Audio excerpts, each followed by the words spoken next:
Bonjour tout le monde, ici c'est Méane, j'espère que vous allez tous bien. Dans la vidéo d'aujourd'hui, je voulais vous montrer ma toute première shaker card que j'ai péniblement faite ce week-end. J'ai galéré de ouf. Alors je vais pas vous faire un tutoriel parce que j'en ai fait qu'une, entre autres parce que j'ai pas eu la foi de la recommencer.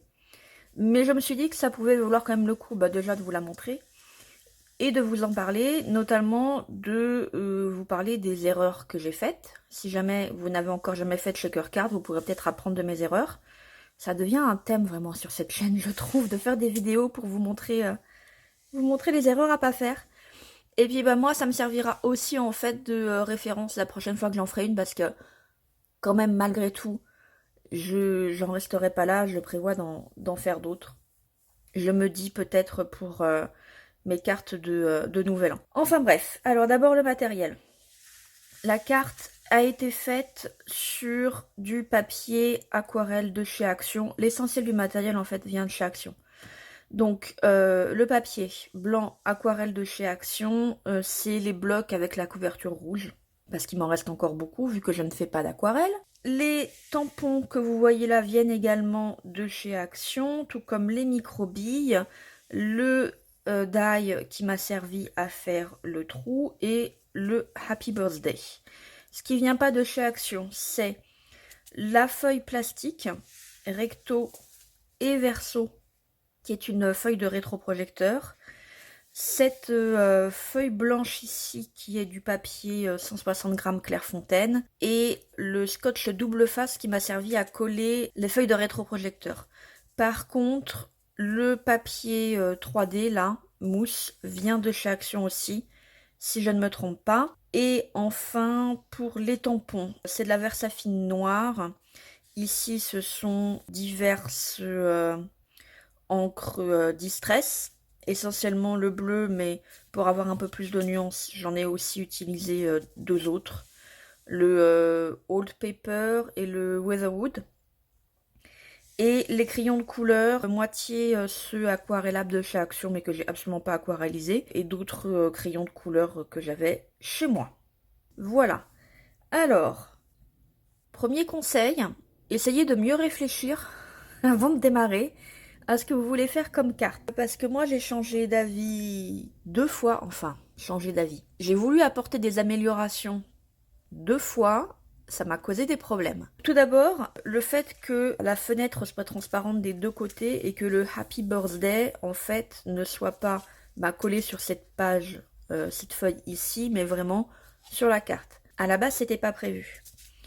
Ce qui fait que à la base, j'avais pris ma carte, effectué juste le trou sur ma carte, et il a fallu ensuite, quand j'ai réalisé que non seulement il fallait que je découpe une page ici pour camoufler le double scotch et l'épaisseur, qu'il fallait également que je refasse un trou qui corresponde très exactement à celui fait sur le support de carte. Donc, ne faites pas comme moi, anticipez directement. Faites pas votre montage, mais placez en fait votre papier cache sur votre carte avec un petit bout de washi tape pour qu'ils restent ensemble. Et faites votre trou pour faire les trous en même temps. Voilà, déjà ça devrait aider. Pour faire ça, comme j'avais fait un test du die pour savoir s'il était capable de couper sur du 300 grammes, je me suis servi de ce trou-là pour en guise de pochoir. Sauf que, à ce moment-là, j'avais déjà mis cette couche de plastique là. J'avais pas encore fermé avec les billes, mais j'avais déjà collé cette feuille là. Quand ici sur mon pochoir, j'avais laissé le pochoir en place pour pouvoir faire un petit coup de spray avant de mettre mon Happy Birthday, pour avoir un petit peu plus le côté distress et que ça rappelle un peu plus l'eau. Donc j'avais laissé mon pochoir pour protéger, pour que l'encre ne sorte pas du motif.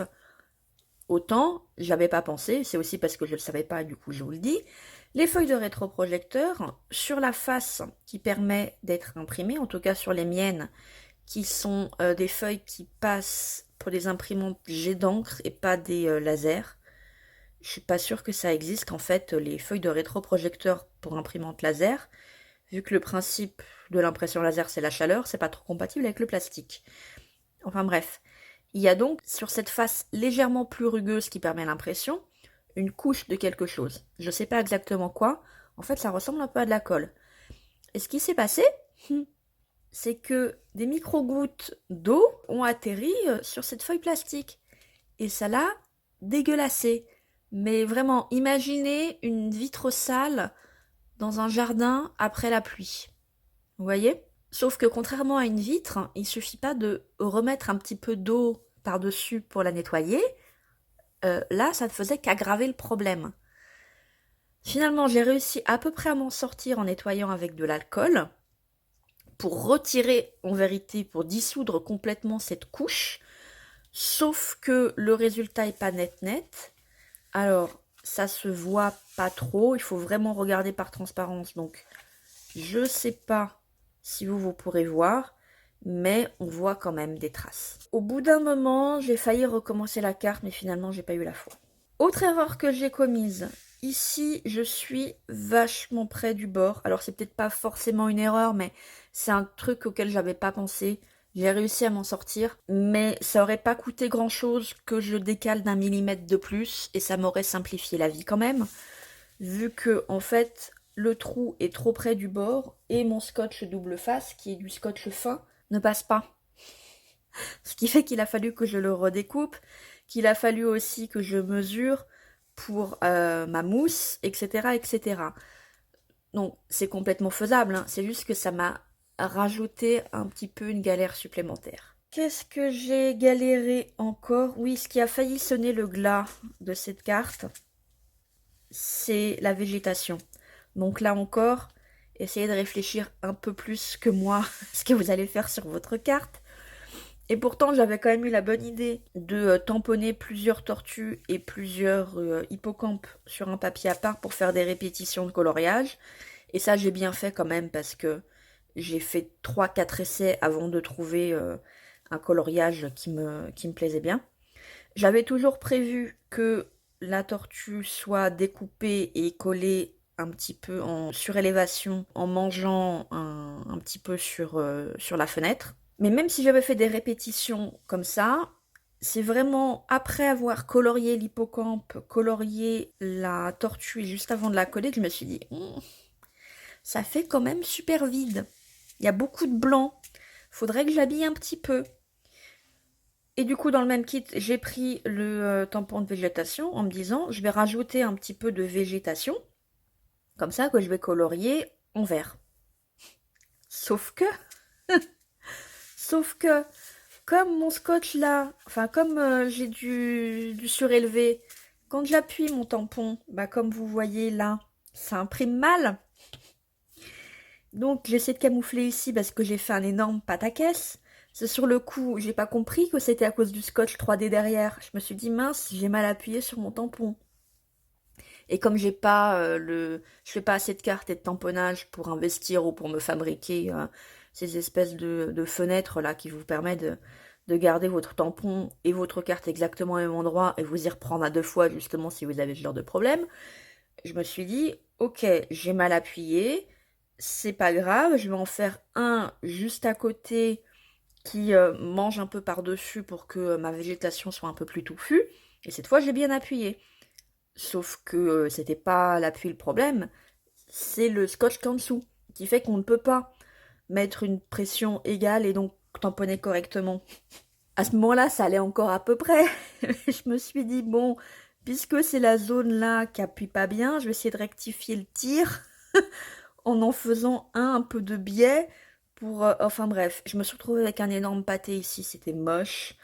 J'ai essayé de continuer comme ça, à chaque fois ça imprimait mal. Et là, franchement, je me suis dit, va falloir que je la recommence. En plus, j'ai fait des traces ici. Il était genre 2 heures du matin, j'en avais marre. J'ai pas eu la foi de recommencer. Je me suis dit, bah, demain. Et puis, je me suis dit, bon, je pourrais redécouper l'hippocampe, je pourrais récupérer la tortue vu que je l'avais pas encore collée. Je pourrais récupérer les billes, je pourrais récupérer ça pour une prochaine fois, même si ça, je voulais pas le recoller, je voulais vraiment que ce soit sur la carte. Éventuellement, je pourrais récupérer le plastique. Mais franchement, j'avais vraiment pas la foi. Et puis en plus, c'était le bazar sur mon bureau. parce que j'ai genre 6 projets en même temps. Ça m'embêtait franchement de ne pas pouvoir ranger au moins le matériel de la shaker card. Donc j'ai quand même cogité, je me suis dit, bon, fichu pour fichu, je fais une dernière tentative de sauvetage. Et donc du coup j'ai tamponné ce petit coquillage que j'ai colorié aussi, avec un petit peu moins de couleurs, quand même des couleurs dégradées pour faire le rappel, mais un petit peu moins pour que ça prenne pas le pas sur les animaux qui sont quand même plus importants dans la scène. Et en le collant avec un peu aussi un effet de surélévation, je pense que j'ai réussi à camoufler. Pour moi, ça me convient. Donc du coup, la tortue qui devait avoir seulement une épaisseur de mousse, elle en a 2. Sinon, je trouvais que ça aurait fait bizarre en fait que ces deux-là soient la même hauteur et pas celui-là. Et puis, bah du coup, j'ai pas colorié la végétation parce que je me suis dit aussi que rajouter de la couleur là, ça allait, enfin les animaux allaient moins ressortir. Et au final, je trouve pas ça forcément mal que ici ce soit un peu atténué parce que bah dans l'eau, surtout en profondeur, c'est pas forcément très net, ça peut être un peu flou. Donc finalement, je m'en suis sortie comme ça et elle me convient. Voilà. Et pour ça, tant pis. C'est des légères traces de Versafine. Ça part pas au gommage. Je vais certainement pas tenter de mettre de l'eau. De toute façon, la Versafine, normalement, est waterproof. Donc, on en est là. Je vous ai dit que c'était pour ma nièce de 13 ans, non? Je suis en train de lui faire un junk journal, en fait. C'est son anniversaire. Je sais pas encore si je vais lui envoyer ses cadeaux et sa carte par la poste ou si je vais attendre de la voir, vu que je ne sais pas quand est-ce que je vais la voir. Mais bref, j'ai pas tout à fait fini le junk journal, mais je vous le montrerai aussi avant de lui envoyer. Voilà, c'était la petite vidéo et la petite carte du jour. Malgré tout, c'est rigolo les shaker cards et puis je pense que ça lui plaira. Je suis relativement contente d'avoir quand même, enfin relativement, je suis contente d'avoir réussi à la fermer suffisamment bien pour qu'aucune des microbilles ne s'échappe, d'avoir réussi à peu près à doser, je pense, la bonne quantité de billes. C'était pas gagné non plus, j'avais peur de trop en mettre et du coup j'avais peur de pas assez en mettre dans ma peur de trop en mettre. J'ai le problème malgré tout que certaines billes restent collées à l'épaisseur du scotch. Alors j'ai vu sur des vidéos qu'on pouvait mettre une espèce de poudre antistatique. J'ai pas envie d'investir, je sais pas exactement en quoi ça consiste. J'avais eu l'idée d'essayer d'utiliser de la maïzena, donc de la poudre vraiment extrêmement fine vu que j'ai pas de talc. Je me suis dit que la maïzena pourrait peut-être faire l'équivalent, sauf que après avoir eu mon problème d'eau là et de pellicule sur le plastique, j'avais déjà plein de traces, je me suis dit je vais pas tenter le diable. Voilà, donc cette vidéo est terminée, j'espère que ça vous aura plu et je vous dis à bientôt sur ma chaîne pour une prochaine vidéo. Bye bye!